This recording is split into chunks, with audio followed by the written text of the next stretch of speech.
laughing because you should have heard the song Harrison was singing. So we don't want to get copyright infringement here, and also don't want you guys to want to cut your ears off. But this is the Chasing Points podcast, episode 199. Gentlemen, we are one away from 200. We appreciate everybody listening, and the fact that we're about to get to 200 is very, very interesting. So today we got some divisional round stuff to talk about, some firings, some things breaking, some people crying, all of the jazz. We got more to talk about with our picks. Seems like somebody came back down to earth a little bit, but we'll get to there. We got our conference picks as well, a little MLB. So it's Brendan and Sam's time to talk and share some baseball with us. And Harrison and I will probably be adding just a little bit, just enough to add a little salt and pepper. And then the conference, we got college football tonight. Who wins? We will figure this out amongst us. But first and foremost, gentlemen, how are you doing today? I'll go. I'm a little sad. Yes. About. I'm happy you're sad about the Bears and Caleb, but 4 good games for the most part, and it was an enjoyable weekend. So overall, good. Okay. Yeah. How are you doing, Hayes? Are you good today? Like anybody else? Like, what the hell is going on? See, I just want, for the record, I just asked. You did ask. You did. I was in the middle of sipping water. You were right. I'm doing well. Apartment hunt, house hunt is pretty much almost over. Nice. So very, very happy about that. But I'm ecstatic about some of the results that happened after this weekend. So we'll get into that. Sam, how are you? Since you asked me. Oh, I'm doing swell. Thanks for asking. You're welcome. You're welcome. Hayes is about to turn troll mode on. Activate. Enable. Does anyone else get sad this time? Like football, we only have 3 games left. I'm a little sad about it. That's fair. Yeah, I'm a little sad about it, but yeah. And the Rangers absolutely stink, so that's tough. Yeah. Yep. Shout out to my Nets for beating the Bulls though the other day. Chicago losing again. Brendan, you're the only one we don't know how it's doing. How are you? We sure did. We sure did. Way more snow. So much snow. Not great. Okay.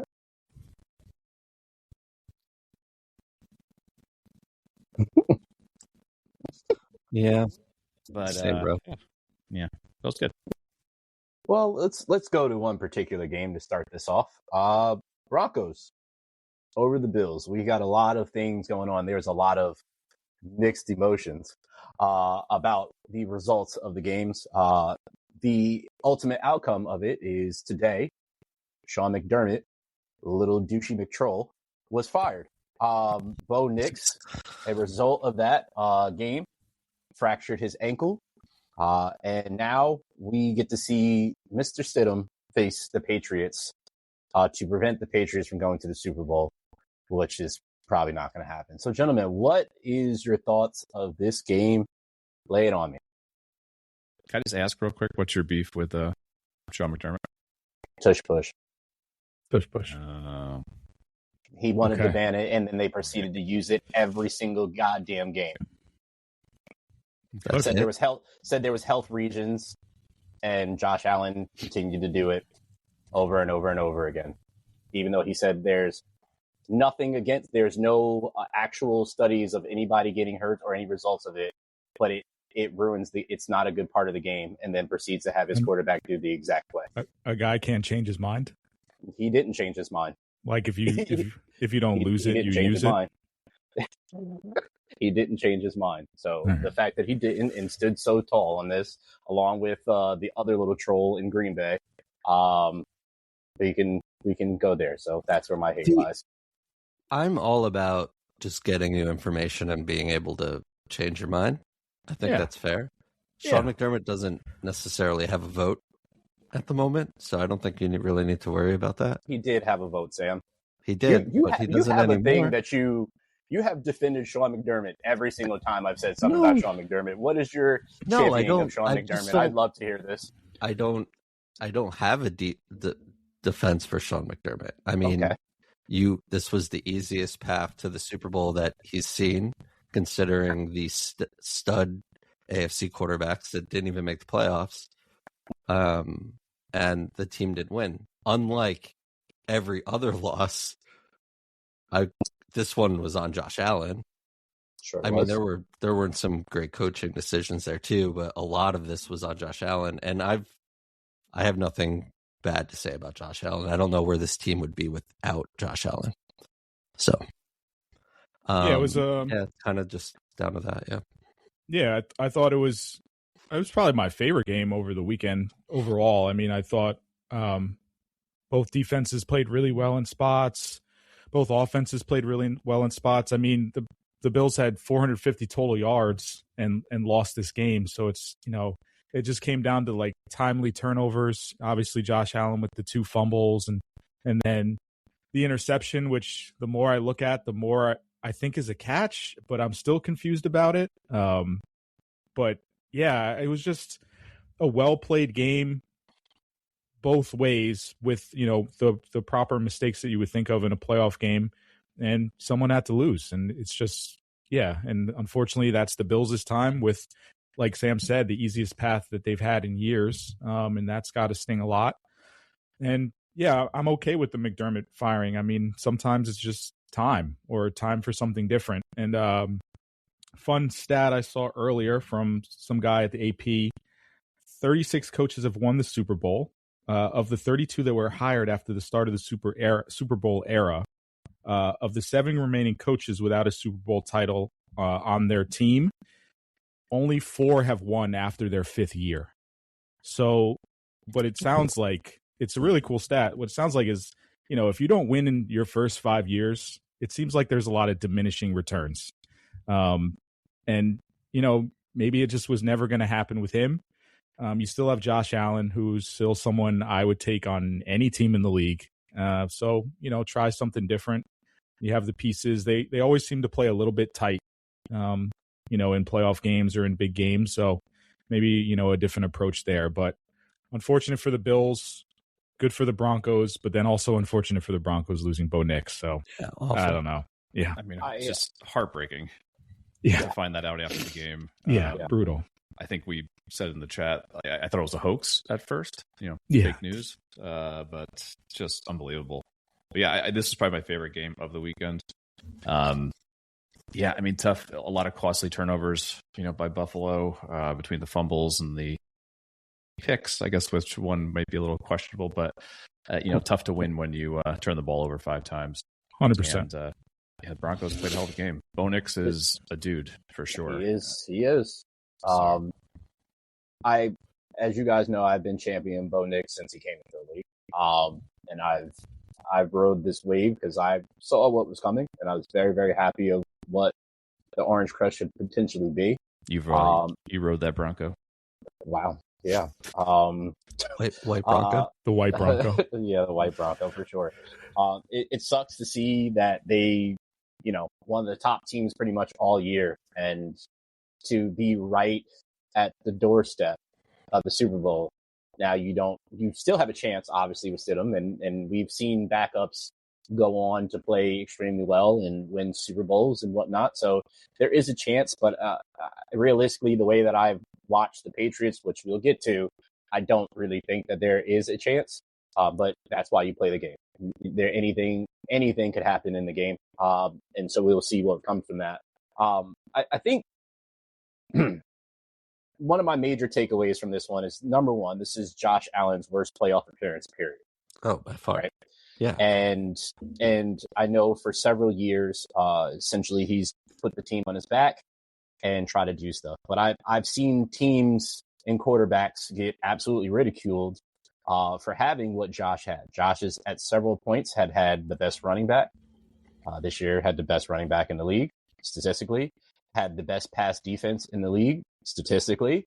Had arguably one of the top offensive lines, statistically, and not be able to get the job done. Now, I know I've heard some finger pointing, and if we had wide receivers and this and that and that and that, well, the NFL I grew up on is if the quarterback leads them. And Josh made some very costly turnovers in this game. Now, with that being said, I don't judge a man on his worst day, but I've been a huge critic of Josh Allen because I see the potential. We all have seen it. He was an MVP last year. Still should have been Lamar, but he did what he had to do, and he has balled out this year as well too. My issue is if those turnovers don't happen, obviously, which turnovers do costly and they are costly for teams. They should have won by like several touchdowns if these turnovers wouldn't happen.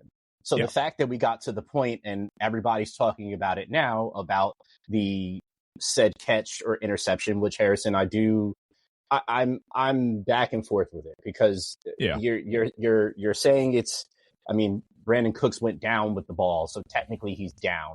But then you say that he doesn't have control of it. But how can he make a what is it? What do they call it? An offensive move, right? Football move, right? When you're down on the ground, right? Or something. Correct. Yeah. So I mean, I've seen likes of like Rex Ryan say that if Brandon Cooks got up and started complaining more about it, they probably would have got the call. I mean, these are hypotheticals that we're speaking of, right? But I truly feel, even though this is a hypothetical, it's if they didn't turn the ball over like this game, they were the better team 100% on the field that day. 100%. They were the better team on the field that day. They did not play up to that standard. And unfortunately, somebody has to go. And Sean McDermott is the one that's going to be it because they're not getting rid of Josh Allen. No way. No, especially when opening a new stadium. Not saying that was ever a thought. But it's kind of like the John Harbaugh thing. John Harbaugh thing. At some point, you have this team that you build out that you believe is a Super Bowl contender, and you don't get there, so the coach is always the one that's blamed. It's unfortunate. It's just comes with the title. And I'm curious to see who the hire is going to be because there's Mike McDaniels out there. There's Stefanski out there. There's from the reports of what Tomlin, which I'm sure we'll talk about, he stepped away, right? And it sounds like he's just done, like retiring. So I don't know what this brings for them. And I know the flip side of this is people saying, Sean McDermott, 9 seasons with them, division champions multiple times, made the playoffs pretty much every single year. You don't get rid of a guy like that. Unfortunately, sometimes you do because you're not getting to where you need to get. And it's almost like what we talk about at the end of every podcast recently when we talk about our Yankees is we're wasting the talent. You're wasting the prime guy, the guy that puts people in the seats. You're wasting that every year, and somebody's got to go if that doesn't change. Well, Brandon Beane got promoted today. So he's no longer the GM. He's the president of football, whatever. Yeah. So, yeah. You know what? That's comedy. No, that really happened. Comedy. I know, that's comedy. The thing is here, like, this was a Buffalo Bills game. Like you mentioned it, Hayes, like they were the better team all game. Like I'm not looking at box scores just from recent memory. All these battles with Mahomes or Burrow or whatever, and all these games that the Bills have lost barely, they've been the better team. So it's I get it. Whether it's 18 years in a place or 9 or 10, like it's just too long. Sometimes you just need to change it up, and I'm all for that. So I just don't know where you go from here.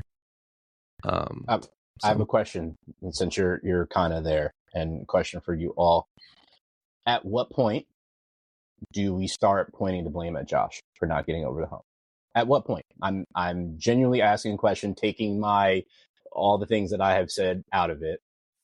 At what point do we start looking at Josh, because the coach is not out there on the field playing, and Josh has now hasn't lost to Lamar in the big moment. He's lost to Joe Burrow and Mahomes, and now they weren't there, as we talked about. At what point do we say, can Josh get the team to the next point with him being considered to be arguably the best quarterback in the league, definitely number 1, number 2? When do we start saying, when is this guy going to get over that point? I don't think really ever.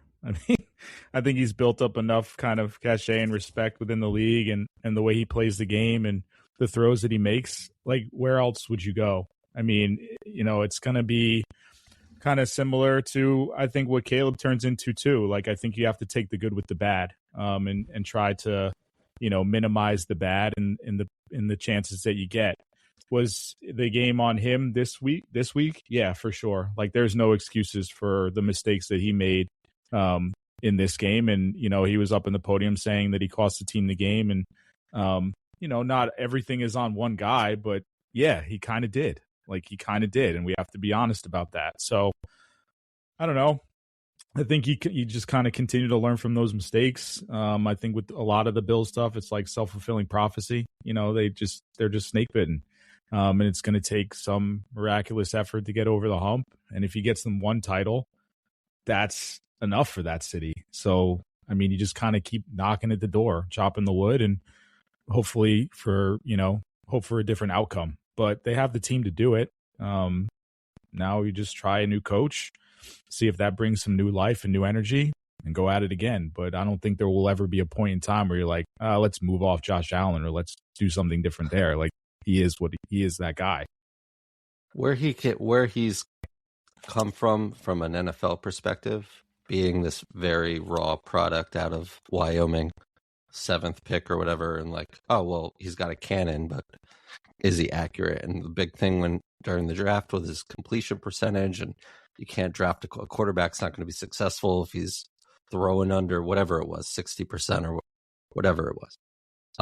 He's turned into the quarterback, like one of the best quarterbacks in this league, and arguably just from a skills and everything makeup perspective, he's prototypical, like right there. He says all the right things, he does the right things, the team believes in him. The NFL, he's one of the faces of the NFL, and he had a bad game, like it, and he stood there and he owned it.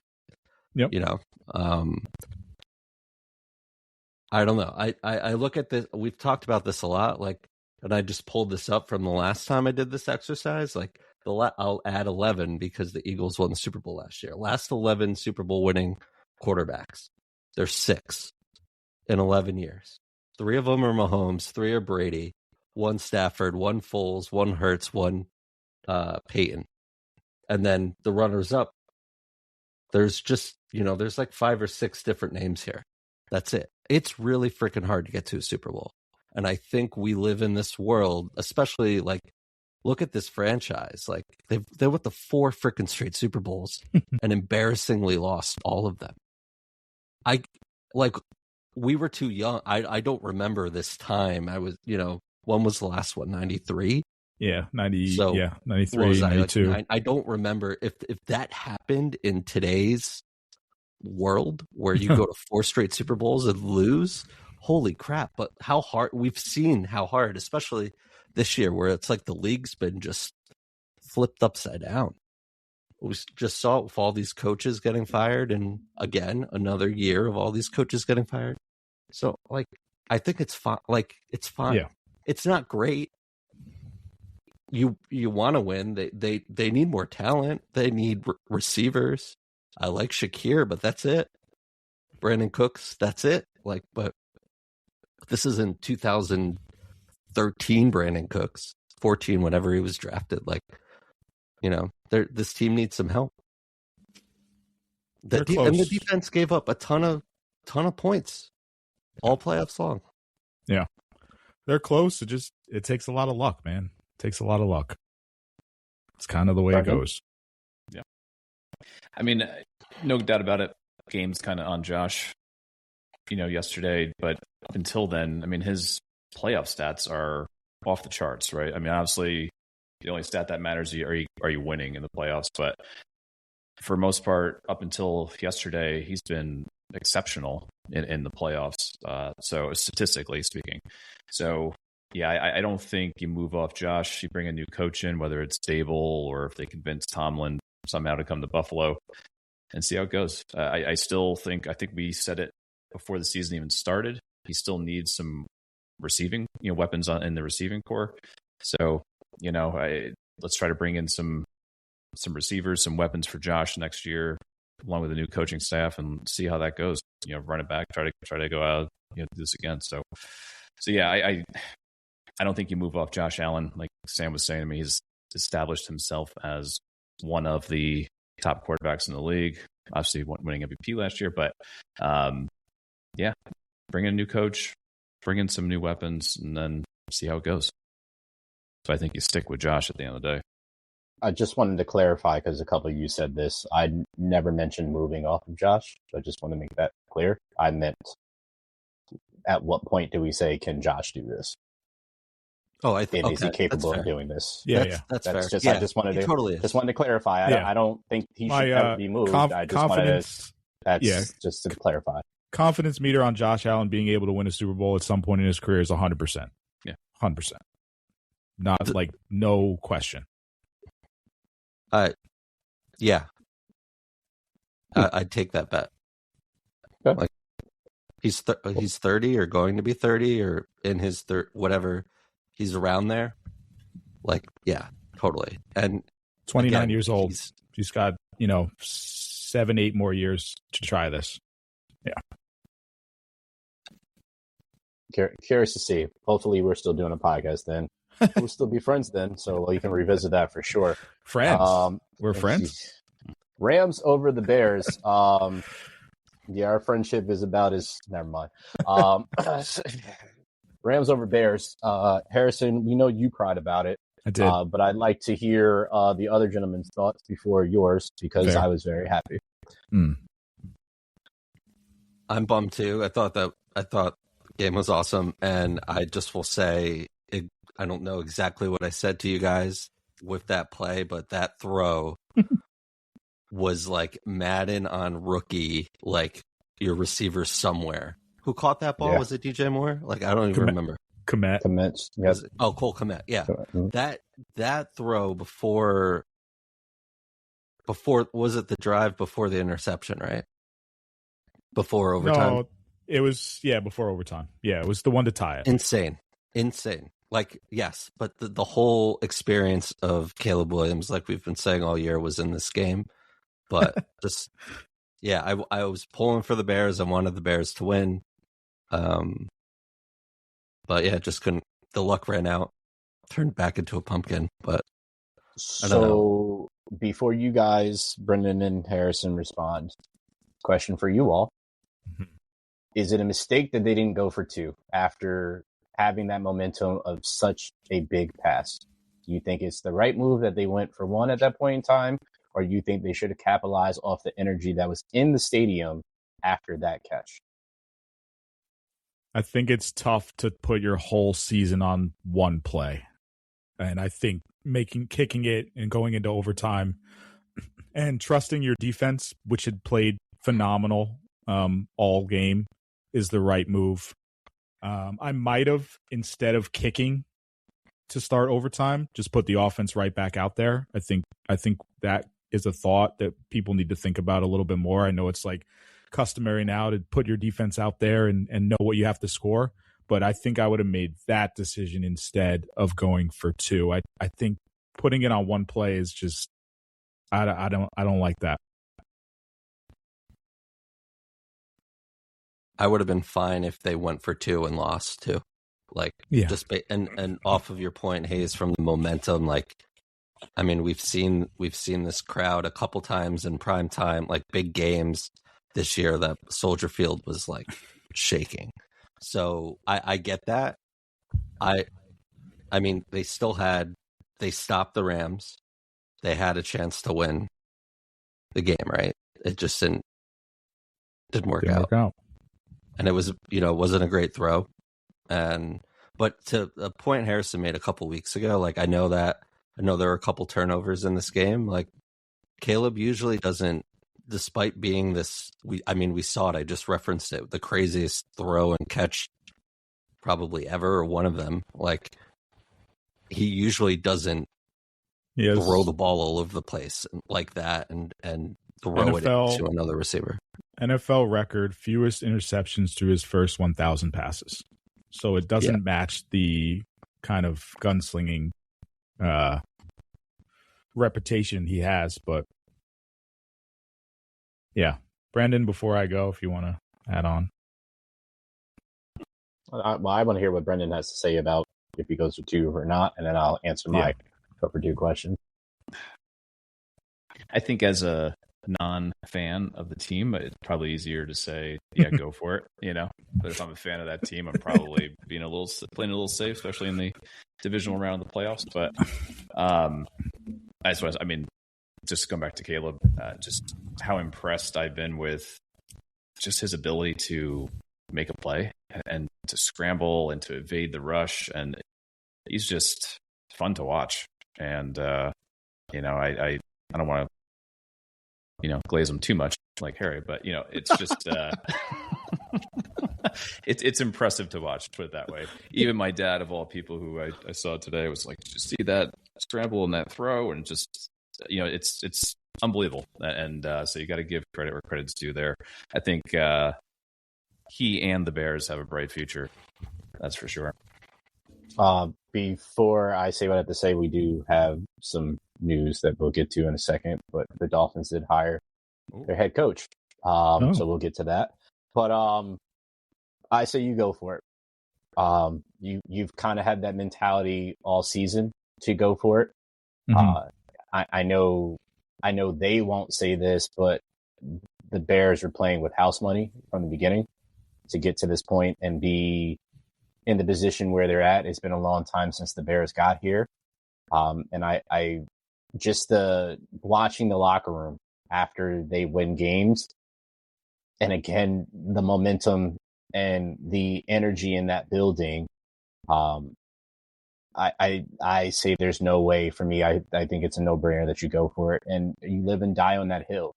And I would be, to Brendan's point, I'd be the opposite. If it was my team doing it, I'd be okay with that, because I know that they said, you know what, we went for this. But I'm also okay with what Harrison suggested, is if we do play it safe, then in the coin toss, we go offense first, because we just did what they had to do. And then again, we trust our defense to stop and go from there.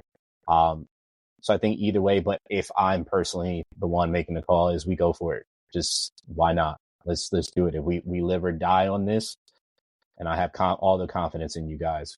Scheme up the right play, unless you have Kevin Batula as your offense coordinator, and then you go for it. You go for it.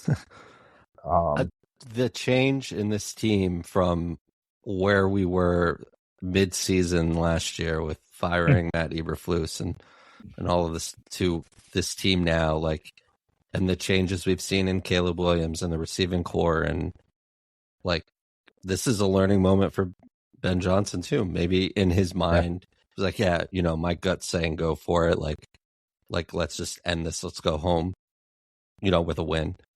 So maybe that, you just mentioned that first 5 year thing as a head coach. Like, maybe this is like also a learning moment for him too, right? Yeah. But yeah, I agree with the house money thing. I bet there's a lot of Chicago fans that would be mad at us for saying that, but my nephew being one of them. Okay, but yeah. I made sure I text him right after. I get the house money thing, but also, like, you don't get a lot, or you never know the opportunities are coming next. I mean, look at the Redskins. Like, we would have thought they would definitely be in the playoffs after the year they had, and it's not that simple. It may not even be that simple for the Bears next year.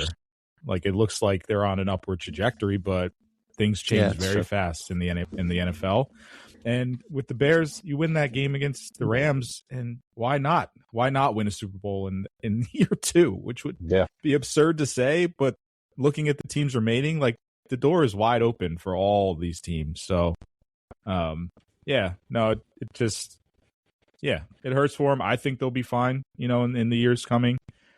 Question for the group, I guess, is, like, after the first 2 years, like, who are you taking, Caleb Williams or Jaden Daniels? Caleb. I can't say that, because the second year Jaden was not healthy the whole time. So I can't say that. And Jaden Daniels' first year trumps Caleb's time already. So I can't say that. He made it all the way. He made it all the way to the conference championship game. It's fair. Wait, is this Jaden's third year, right? No, they're both same draft. Oh yeah. They made it all the way to the conference championship, and they beat the hell out of who to get there? To get the Lions. Correct. The Lions that were supposed to be the Super Bowl favorite, they absolutely demolished them. And he had a hell of a season. Now, is that because, again, first year, no tape? Is it the CJ Stroud thing, which we'll get to, that, there's not enough tape on, and they come out and there's just guns a-blazing, right? I haven't seen Caleb do that yet, but then I've also seen what Caleb just did this year, and then I've seen Jada Daniels pretty much be in and out of a hospital all year, respectfully speaking. Right. I can't say. So what I want to say is I think the truth will be told after next season of who is the better one to go and choose from. And I'm not saying I'm picking one or the other, like one is better than the other. I'm just saying if you had a chance to draft either, like knowing what you know, which one? What team am I? I think both would be fine. Yeah. What team are you? Because they're both great. I think they're both going to be really good, and I think they're already really good. I'll take whatever team's on the Bears, whatever quarterback the Bears. Fair. Just based on the structure. I mean, we have we have hindsight as to be able to look at this and say, well, yeah, this is why it fell apart in Washington. Yeah. This year. Yeah, say you're a team with structure, with an O-line, with some competent pieces around. A good coach. The Commanders are really old, right? Aren't they like the oldest team or one of them on average? You're absolutely accurate with that. I'll take. I mean, Jaden on the Bears would be insane. I've never really been this way, like when it comes to evaluating really any type of position, but like I worry about Jaden's structure, like stature, and just he's on the smaller side. Like he's not Bryce Young. But he's tall. He's taller, but he's very thin.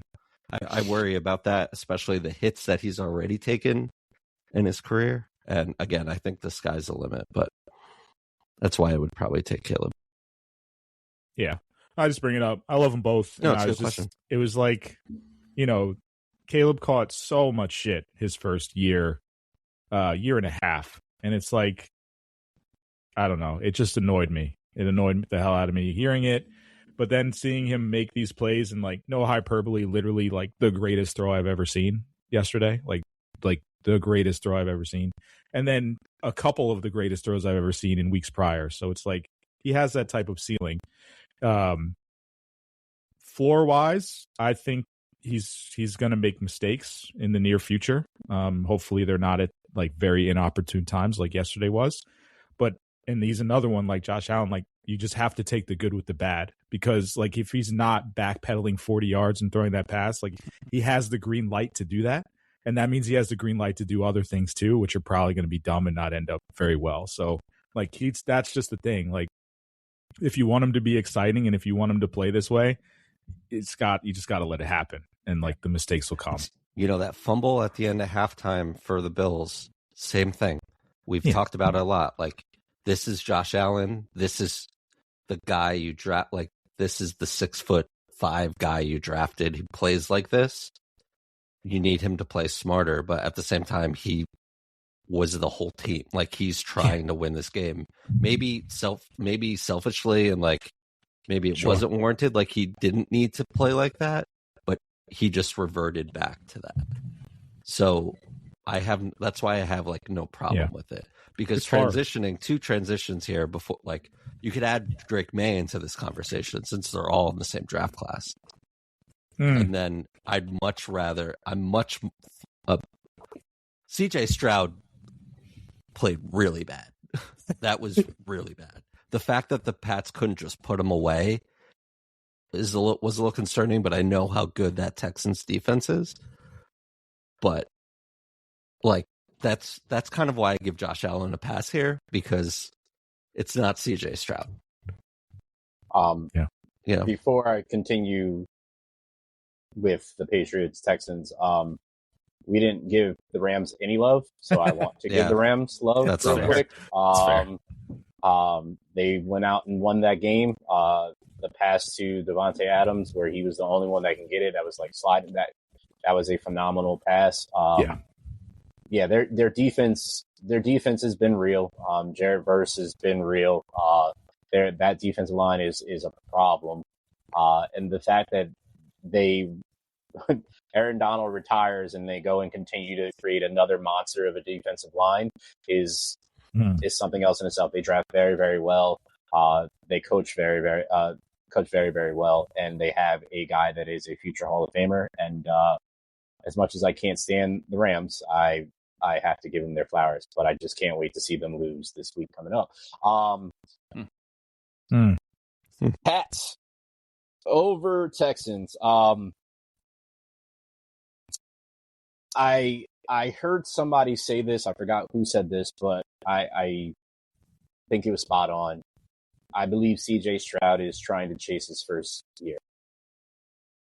It feels like he's pressing to try to match that magnificent year that was an anomaly. And that was his year. Obviously, injuries ensued seasons after. But I feel that he's still pressing to do that because he has more than enough around him that he doesn't need to do what he tried to do. That one interception that he threw last night where he was backpedaling and kind of threw it off his back foot and threw it up in the air, I was like, my guy, you have to know that that's not an option here. Your defense, which was the top defense in the NFL, is out here doing its thing for you. And this is what you put out there. It's crazy to say this, but I don't know how much longer he has with the Texans.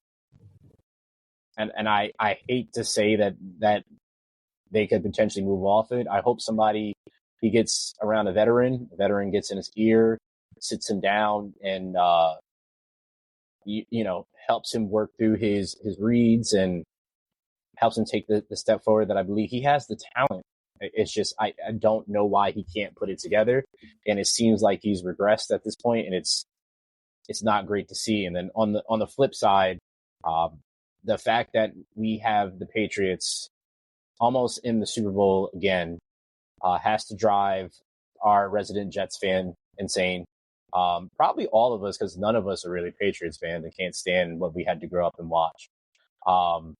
But I would think it's safe to say that we are all Drake May fans and we are all Vrabel fans, and they're doing what they're doing and what they have done. The resurgence of Stephon Diggs. Shout out to my boy Milton Williams up on the defensive line. They have just put it together, and I will go out on a limb and say they are going to be in the Super Bowl at this point. So very interesting to see how they've turned this franchise around so quickly. And I know it just buried CJ Stroud and he didn't play well, but no Nico Collins, no Dalton Schultz was out very early, and they've had no running game all year. Mm-hmm. I mean, the shadow of what once was Nick Chubb and a very inconsistent Woody Marks. So, and the line was already a mess and then lost pieces, and CJ was running for his life. Yeah. And the elements and a very rabid Patriots fan base that is used to being exactly where they were, and so I'll give the Texans there. Like, I don't think it's the end of the world in Houston. The play's really bad. He can't continue to do that. I give him a second contract. I think you have to. Again, to the Trevor Lawrence conversation, the Daniel Jones conversation that we've always seemed to have. He reminds me a lot of Trevor Lawrence. Like, I'm with you, Sam. Like, I don't want to bury him, and I don't dislike him. I don't see a lot of flashes. I don't know. He's just kind of there for me. Like while like Jordan Love is like the ceiling of CJ Stroud, and then it's like Trevor Lawrence, Jordan Love, CJ Stroud kind of all remind me of one another, where they're just like right in the middle. They're not, you can win with them, but like they're not the difference maker, in my opinion. Jordan Love, I think, has the best chance to be that for the Packers, while like Trevor Lawrence and CJ Stroud are just like kind of there for the Jaguars and the Texans. And I just don't see those flashes from them. But it's not to say they're bad either. Like, they're perfectly serviceable, and I think you can win with them. I just don't know if they can take that, special leap when you get to this playoff time and take over a game in that way. But yeah, he had a lot of things going against him yesterday. So I won't even take this game and write him off because of that. It was just an unfortunate game for him, and see what he comes back with. My call out on this wasn't just this game. He had 10 turnovers in the playoffs. In general. Yeah, it's not a good trend. So that's my takeaway from it. Like again, to your point, I don't want to bury him for one game, but 10 turnovers with a defense like that, and Sam highlighted some great points of the guys that were down, but it seems in NFL it's always the next guy up mentality, and I know that's easier said than done, but 10 turnovers can't be it. Can't be it. Yeah. Next year will be a pivotal year for him and the Texans, 4th year in the league, and then they have the 5th year option after that. So yeah, they'll have to do something, but he looks like a completely different quarterback than, like you said, what we saw during his rookie season. Great points, gentlemen. I'm going to give a great point here. We don't really need to talk about this next game because it was absolutely a mud hole being stomped in the 49ers. Yeah, shout out to the Rainbirds for that. Harrison last week forgot about the birds. He said there was no birds and he forgot about the Rainbirds. So I just want to make sure they got their just due on here. My fault to the birds. It is okay. It's okay. I'm very happy what they did to the Niners, and goodbye to that. But I would be doing this podcast a disservice if I did not direct this next question or this next signing to one particular person on here and give him his time to go over this. But John Harbaugh is the New York Giants Big Blue G-Men head coach for the next 5 years with $100 million deal. Brendan, resident Giants fan here. How are you feeling about this? So good.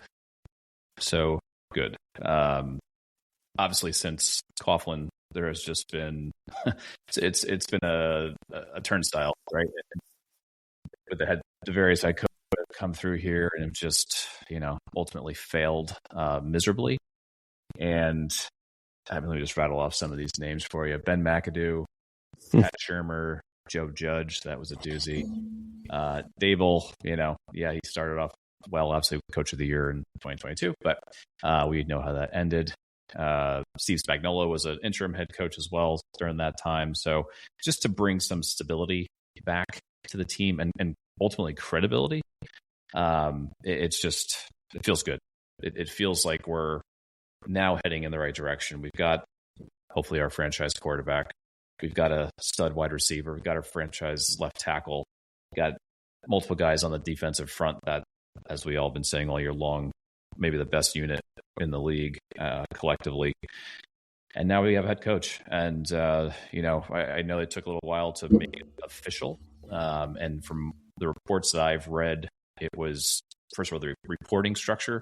So Harbaugh is going to report directly into John Mara. He's not reporting into the GM, Joe Shane. So that's interesting. There's also, apparently his staff has one of the highest price tags in the league. So that's also something that they had to get sorted out within the contract. And I also read too that just from the medical facilities, the accommodations, the way that the organization operates was also something that he had pushed back on a little bit, and that's what really took that extra time to get everything finalized and ironed out. So I'm excited, man. It's changing the direction of the franchise, and I'm not saying they're going to win the Super Bowl next year, but we're moving in the right direction, and I couldn't be happier. So you get Todd Monken as well, along with this whole potential thing, and that's that's a definite. That's going to happen. He's interviewing for the Browns job. Yeah, he's going to be there. He's going to be with the Giants. I just have a feeling. I don't care. I don't think he really wants to be with the Browns. I think he it's wants great. to be with the Browns. I think that's great. But to your point of the Harbaugh thing, and pushing back about the medical staff, is he's accustomed to what the Ravens have done, and they are known as an organization to dump a ton of money back into the team and make sure that they are right. They are one of the top tier organizations, and he wants to carry that on. And I think that's great. The number one thing I would have asked with my contract is to make sure that they put real grass in there instead of keeping the turf. That would have been my number one thing to ask for there. But clearly that I don't think that happened, unless that's still in negotiation. Who knows? That would have been a major sticking point. That would just deal wouldn't have got done. No deal. Probably not. No deal. Mike Tomlin stepping away from coaching for this year, potentially retiring. You hear in the reports of TJ Watt saying no repeatedly as he was saying this. Aaron Rodgers crying, basically saying that this is on us. Multiple players also saying this, which is not a surprise, that was very loved by his guys, but that's been a known thing, and he's very loved throughout the whole entire league. This will be the fourth Steelers coach in history, I believe, if I remember correctly, right? Yeah. That is absolutely nuts. Talking about the Browns that Sam just mentioned, seeing the Browns to the Steelers and how many coaches they've had, and Giants have had more coaches in like 10 years. Well, that's very, very true. I still don't think anybody trumps the Browns. But yeah, I don't know where the Steelers go from here, who they get. I was hoping it would have been the funniest thing that they could have done, which is hire John Harbaugh and then him going to the Ravens, which would have been hilarious, but didn't happen that way. And I'm sure Brendan's definitely happy about that. But very curious to see what happens with the Steelers. I think it's a great long game play by Tomlin. Maybe just come back next year. In the meantime, you get rid of Aaron Rodgers so you don't have to coach him anymore. And then obviously Mike Tomlin can never have less than 10 wins. So maybe this year, you win 3-4 games and then you get a draft pick finally. Because by some reason, by some miracle and accident, Mike Tomlin just knows how to win football games.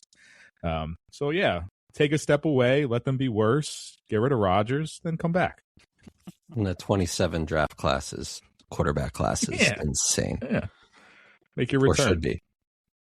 Well, yeah, they've been lacking a quarterback since Ben Roethlisberger, which has been the main sticking point because their defense has been pretty comparable that whole time. So, I actually watched ESPN this morning, and as it was cool, Schefter broke the news, he ran off the set to answer the phone, and he came back, and then Greeny was like, "Oh, maybe Tomlin goes to Buffalo," and Schefter was like, no. It was basically Schefter knew the answer. Yeah. And he shut it down immediately. No, absolutely not. So it sounds like Mike Tomlin is legit taking a year off. Who should go to Buffalo? Who? A guy down in North Carolina named Bill. And he should go to Buffalo. Oh. Stick it to the Pats. Take that team to the Super Bowl. I would like it. Sign me up. I would love it. Sign me up. I'd love it just for us to have a talking point about that. Yes, 100%. Sign me up. I would enjoy that very much. Going back to Harbaugh really quick. Over under, let's say 8 wins for the Giants next year. What do you guys say? I say they're going to be at 8 wins next year. Okay. I'd take a little over. 9? Yeah. I think they'll be second in NFC East. 9? Okay. They could easily be second. Yeah. Yeah. Sam, what do you say? Yeah.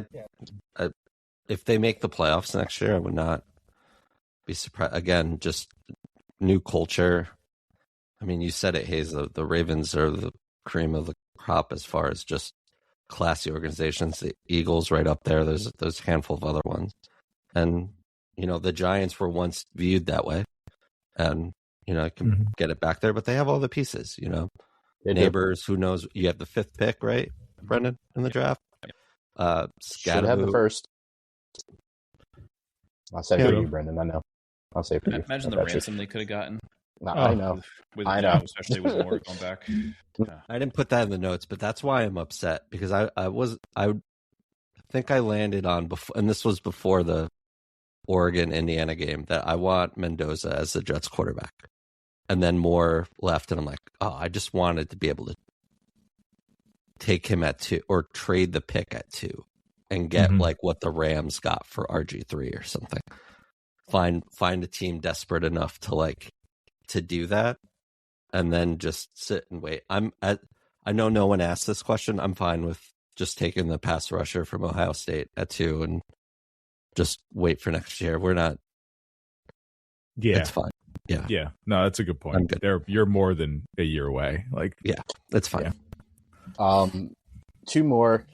Kevin Stefanski, which I think I said earlier, he wasn't hired, which I knew he was. I don't know why I said my mind. But anyway, Kevin Stefanski is now the head coach of the Falcons. I love this. Yeah, it's a good move. Do you? Elaborate. I like Kevin Stefanski. I mean, 2-time coach of the year. And I don't know what the hell happened in Cleveland. Clearly, there was a disconnect. There's something weird's going on in general.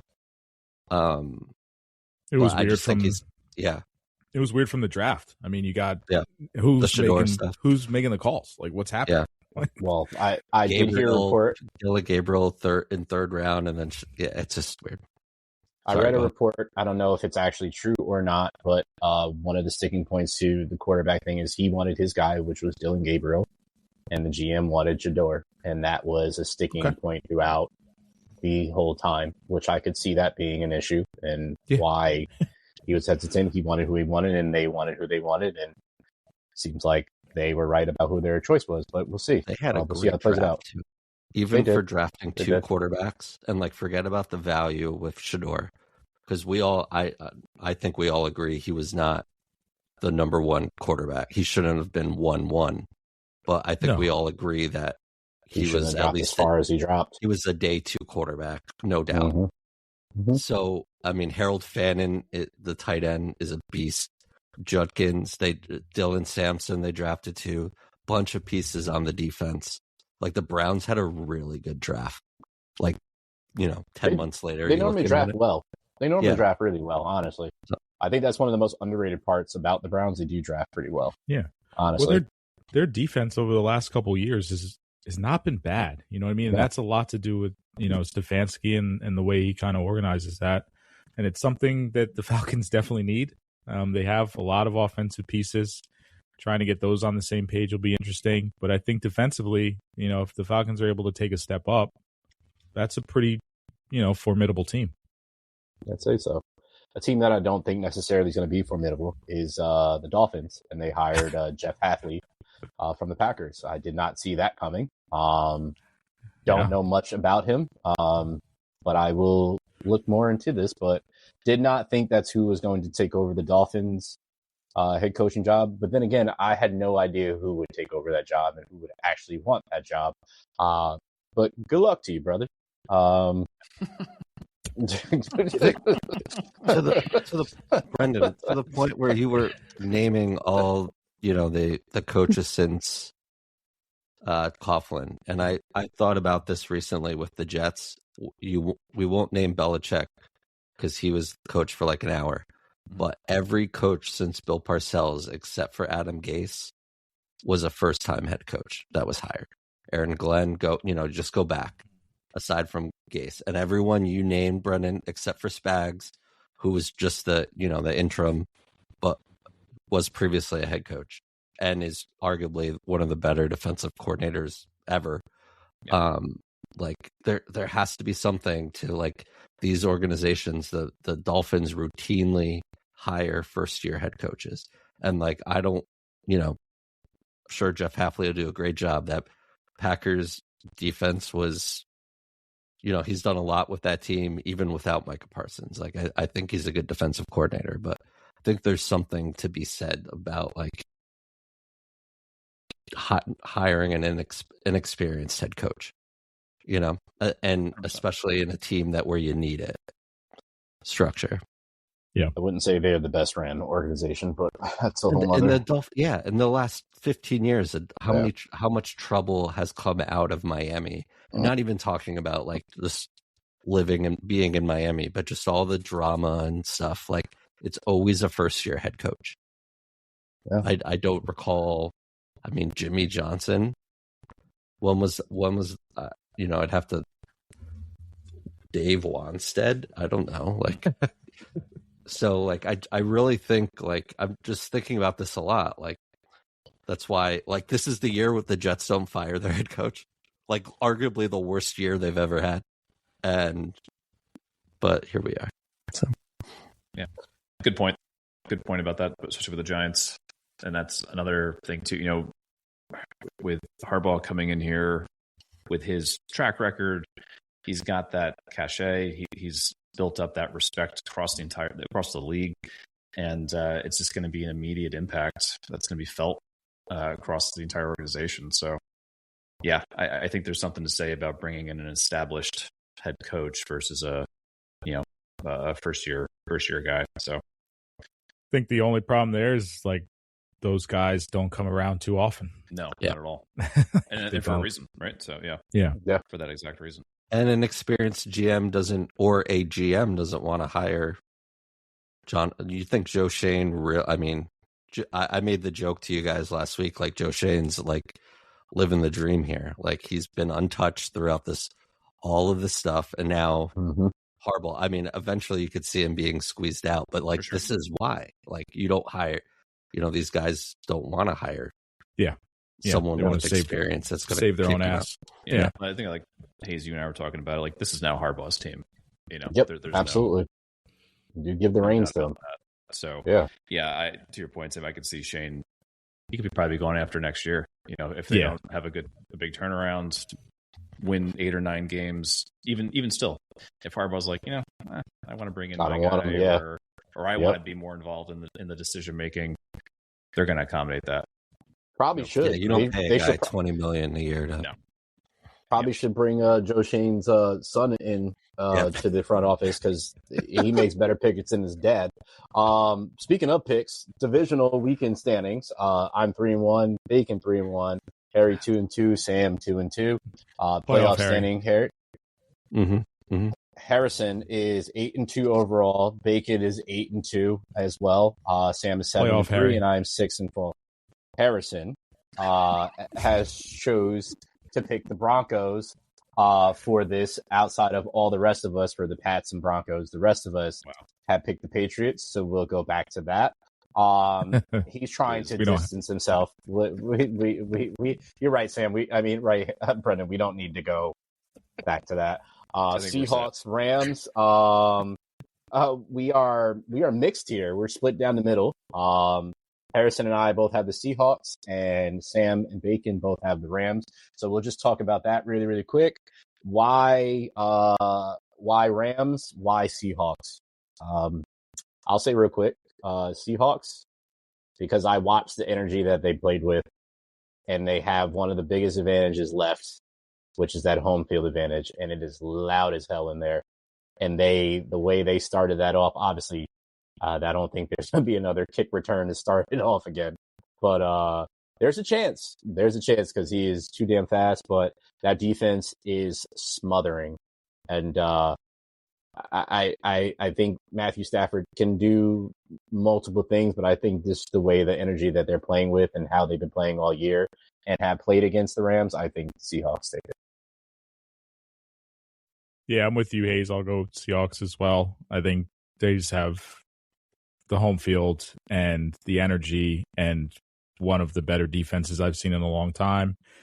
Charbonnet's out for the season, so that definitely hurts. I don't like that. And Kenneth Walker is fine, but I don't, He looked really good. Yeah, he's just okay. My only concern is definitely Sam Darnold still.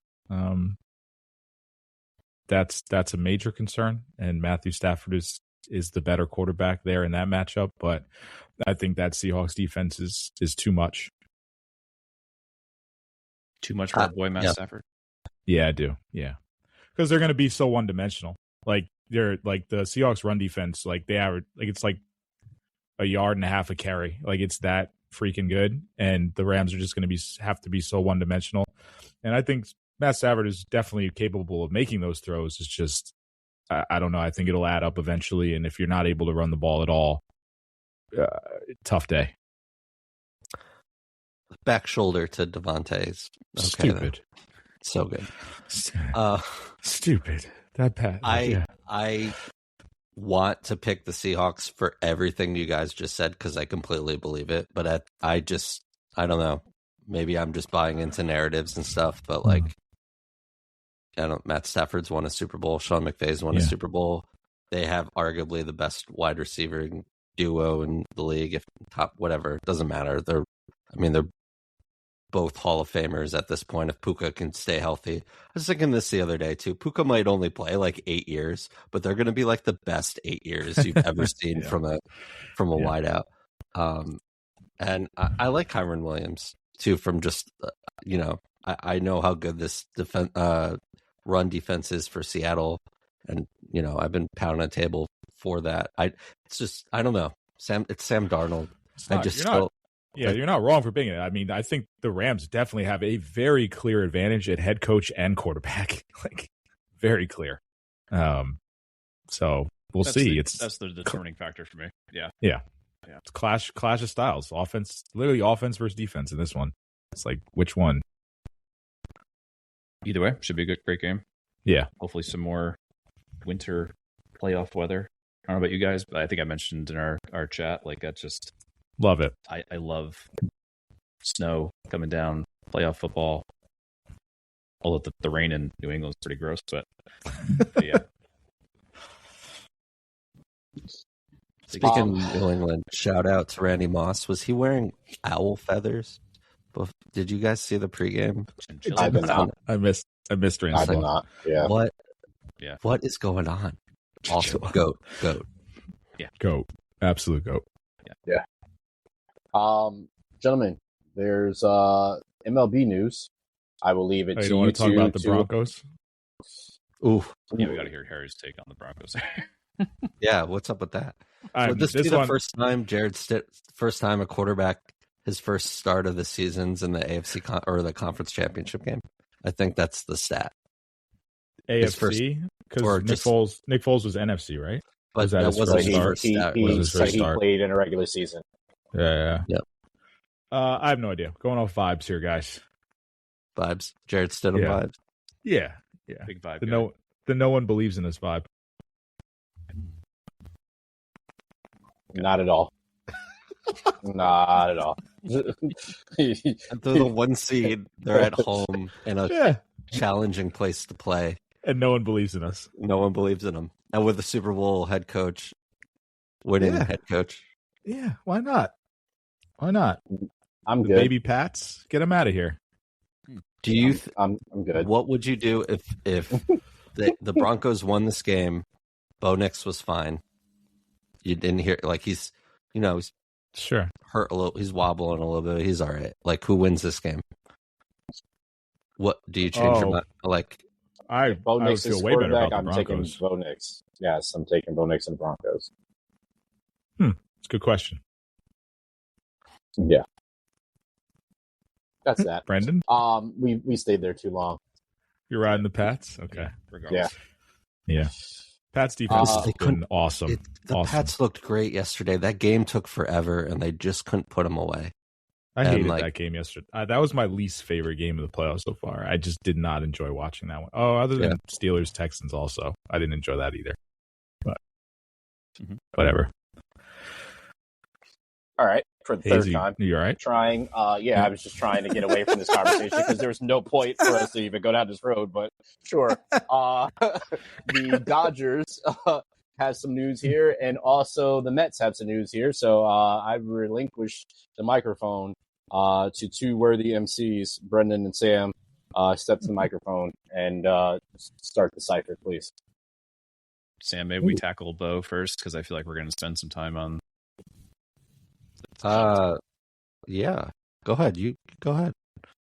Yeah. Bo Bichette, time with the Mets, 3 years, $126 million to play third base. I don't know. I mean, $42 million a year for Bo Bichette is wild to me. Great ball player, but that's quite the AAV there. I don't know how you feel about that, Sam. And then to play out of position as well for the first time in his big league career. I don't know. It's a lot. It seemed like a panic move. Like, oh, well, we didn't get Tucker for reasons we're about to mention. And if you're listening, you probably already know. So, like, what can we do here? But yeah, to the out of position thing is a big thing. You know, Marcus Simeon's a really good second baseman. If he's, you know, I know he's older. Like, I assume he's still going to be a really good second baseman. But they made such a big deal about like Pete Alonso not being like a stellar first baseman. And now you have Polanco or Mark Vientos or Brett Beatty playing first base. And like, oh. It makes no sense. Yeah. David Stearns at the end of last year saying like the primary focus of the off season was going to be run prevention. So, you know, defense and pitching. And here they get rid of Pete. Like you said, Sam, you know, that was the biggest knock on Pete was his defense. They signed Jorge Polanco, who's going to play first base, has never played first base in his professional career. And then Bo is going to play third. So I talk about just inconsistent in the messaging and then the actual signing and the practice here. So, if I'm a Mets fan, I'm just thinking to myself, what the hell are we doing? You know, you get rid of fan favorites, homegrown talent in Pete and Nimmo. Obviously, Edwin Diaz was a fan favorite as well. McNeil. Right, Jeff McNeil, now in the A's. It's if you're a fan of the Mets, you got to be sitting there wondering, what the hell are we doing? So, you know, as restless as we are getting as Yankee fans in terms of the lack of major activity so far this offseason, if I'm a Mets fan, I'm just scratching my head, you know, not sure what to make of these moves. I get the whole, like, it's not our money, who cares, whether Yankee thing or not, but like just looking at, I can understand playing possum with like the AAV and like as the collective bargaining agreement's ending, because you don't really know what's on the other side. Right. And you imagine that there's going to be something, especially now, like that the levy has just completely broken because the Tucker thing is crazy. But I'd be pissed if Bo Bichette was our starting third baseman or second baseman at $40 million a year, even if it's for 2 years with the opt-out. Right. Because you look at it like how that hampers everything else. Because, and I get it, they're the New York Yankees, they're the New York Mets. Who cares about luxury tax? But like there is a point, like if you continue to you're a repeat offender of the luxury tax, like you basically get charged like 50% on every dollar you spend. So I remember a couple of years ago, like everyone got upset that the Yankees didn't sign Blake Snell. Let's just say it was a $50 million contract. It would have cost them another $50 million in luxury tax just to sign it. So like when you look at the Mets payroll, aside from Soto, you kind of look at it like, where's all this money? And I know a lot of it's dead money or like moving some stuff, you know, crazy contracts, but it's like I'm fine with the approach of the Yankees. And I know like last week I was like, you know, this is going to be Hal's legacy of wasting Aaron Judge. And I don't disagree to that. But again, if we sign Bo Bichette or Kyle Tucker at $60 million a year or Cody Bellinger at $42 million a year, I'm not like that. That kind of hurts, especially when we're sitting and waiting for like these big deals to get off the payroll, like Stanton or LeMahieu or whatever else. So it's just crazy. And I think that kind of leads, unless Brennan, you had anything or you guys had anything else on the Mets, it kind of just leads to why everyone's pissed off at the Dodgers. Because here, you know, they just signed Kyle Tucker, when healthy, a very, very good baseball player, has a trajectory to be a first ballot Hall of Famer, first round pick in your fantasy drafts. He's got brittle bones, but he can play baseball. He breaks a lot of bones. 4 years, $240 million. There's some opt outs in there.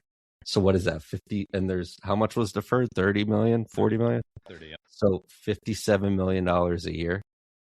And this comes off of Ohtani signing a $700 million deal where 680 of it is being paid later, and deferrals for Glasnow and Edwin Diaz and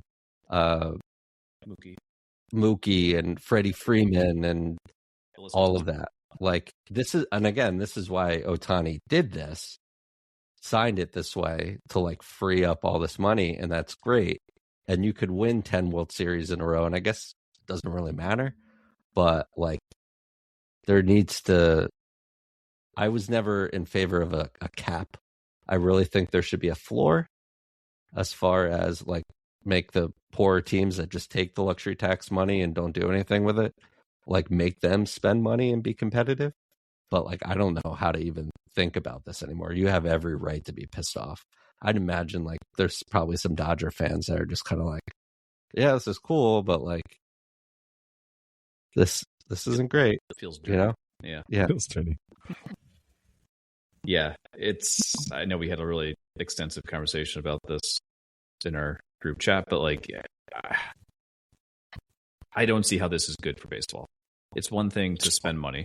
Spending money is fine, but to be able to defer that much money, so the Dodgers now have over $1 billion wrapped up in deferred money, $1 billion with a B, and what were those years I mentioned to you guys? In 2038 and 2039. That's a few days. It's a little down the road here, but they'll be paying over $100 million in deferred money in both of those seasons.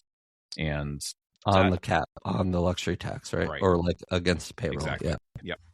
And today, I mean, that's more than the active payrolls of 20% of the league today. So, oh man, it's insane. Sick. So to be able to shell out that money just in general, you know, probably only a handful of teams, or maybe a little more than a handful of teams can actually do that, but maybe only 2 or 3 teams can shell out those contracts and afford to defer that money down the road and then pay it in a different year in the future. And I feel like that's the part of it that just feels like some gamesmanship there, and it's just not the entire league. It's not on a level playing ground, basically, is what I'm trying to say. So, yeah, we'll see. I mean, obviously, everyone's saying there's probably going to be a lockout, you know, in 2027, and I'm sure there's going to be a topic of conversation.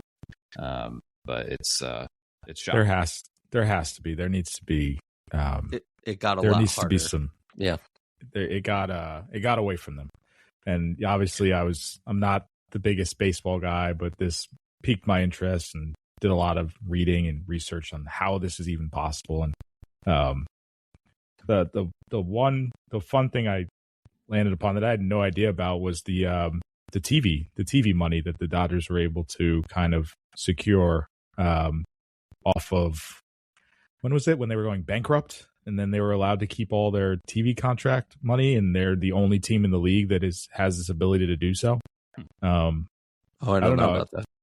So when I guess McCourt was selling, so the bankruptcy, the Dodgers were the only team allowed to keep their rights. So like they're basically like Notre Dame of baseball, where they get all of their TV revenue from, you know, how it's probably shared evenly amongst all the other teams in the MLB. They're the only ones that are allowed to do so.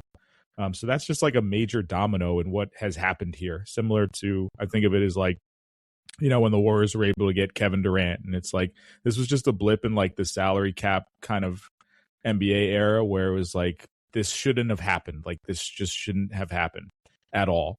But you can trace it back to that, where it's like, you know, I was arguing, obviously the Dodgers in our group chat, the Dodgers are doing it. They're not doing anything against the rules, but they're not playing on a level playing field as far as like how much money they're able to invest, able to put away, able to be able to put in the escrow accounts. And yeah, it's just not a level playing field at all. And I think baseball needs to level set. Like they're just, a salary cap, sure, is not great. You know, it has its cons, but I think baseball is very far gone now where, you know, you can, there's nothing, there's no handcuffs, there's no rules. And it's really just, hey, my owner has just more money, then then go ahead. And the Yankees they're not playing that game as much as we want them to selfishly. They could play this game. They could absolutely find billion-dollar investors that would invest in the New York Yankees for them to put away kind of escrow accounts for deferred contracts and do all that stuff. And, non-tax, and New York State is a very tax state. So they could do that stuff, but you know why? I think kind of just wait it out till the lockout and see what happens on the other end of it. But yeah, Through them in Silicon Valley. They got bread. They got buku bread. It's just the money from Japan and stuff like that. I mean, it helps. We saw it in the 2000s with the Yankees. That extra revenue there. I didn't know that about the TV thing. That makes sense. I'll send you the article. Yeah, the TV revenue is, and how that's all set up is mind blowing. It doesn't make sense in baseball the way it's set up. That's a story for another day. I really wonder what the players' union really thinks about this. I mean, I'm pro player in the sense of, let them get their money, and at least, to the Dodgers' credit, even to the Mets' credit, these deals are 3 or 4 years, and if they do have good years, I could see them opting out and taking more money. This isn't like signing Josh Hamilton, Albert Pujols, to Miguel Cabrera, Mike Trout, to these long ass deals where the last 3 years you just pray to get a serviceable average player, right? Like, think of the end of Albert Pujols' career, Miguel Cabrera, Anthony Rendon, stuff like that. Like, at least it's not that, but it just kind of made it just kind of, again, just broke the whole system. So it'll be really interesting offseason. Does Kyle Tucker deal have any ripple effects for Bellinger's? Because if you look at I look at the stats of both. Like, Bellinger's like actually a better player. So does that change his market? Tucker's younger, right? He's like 29, 28. So I think that helps from the old way of looking at contracts. I like what the Yankees have said in the last couple of days of, like, this is our offer. Yeah. And it's like $35 million a year for 5 years or 6 years. We're not doing a bidding war with Scott Boras, like, AKA what the Soto thing was last year. So, like, I like that. And again, if he's going to walk and some random team's going to just offer him $40 million a year, like, have at it, I guess who's left to be able to offer them that? Blue Jays? That they've been one of the rumored teams. Okay. Because it sounded like they had a deal for somebody. Was it Kyle Tucker? I think they were in on Tucker too, yeah. Yeah. The Phillies had a deal for Bichette that was kind of more traditional, like a long deal with, $30 million a year or whatever. And then this offer from the Mets came in when they lost Tucker. So I wouldn't rule out the Mets either as a potential landing spot for Cody, as much as I hate to say that. I mean, if you look at that lineup right now, or the roster right now, he'd almost be a perfect fit. Can play all three outfield positions. Obviously, Soto's in right, so maybe not right field, but center, left. He could also play first as well, which obviously with Polanco there, and who knows what they're doing with Vientos and Beatty.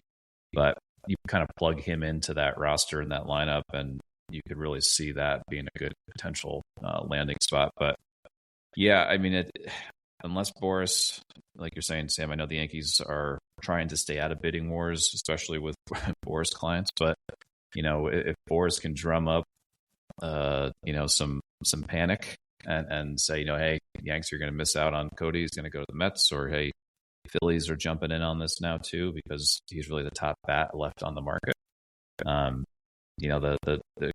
Absolutely the Tucker deal could have that ripple effect on Cody. The team could feel like they got to go that extra year so up it to 6 or 7 years, or like Sam said, up to $40 million a year. So yeah, I absolutely think this will impact Cody's deal as well. But I'm hoping the Yanks stay firm. I like you said, Sam. I not that I'd be mad if they went 40 mil a year, 5 years, so $200 million deal. But just going anything more than that just seems outrageous to me. Like he's a good player, but he's not a superstar. So just to go back real quick to the Dodgers TV thing. So in 2013, when they went to bankruptcy, the courts decided that they were valued to revenue share, like their TV contract at $84 million. And then right after that happened, they signed a deal with Time Warner for $8 billion. And then under $8 billion, they should have paid $280 million, but only were paying $84. And then so their TV contract is like way more valuable than anyone else's in the league. And that creates a lot of ripple effects, obviously, that we're seeing today. Well, and I feel like that's probably an advantage like the Yankees and Mets have had for a long time because of the SNY and the S Network. Well, no, because those deals were already in play, and there was never a court that decided how much their percentage was. So because of their bankruptcy, they were evaluated at a smaller percentage that just wasn't accurate to what they were actually going to get.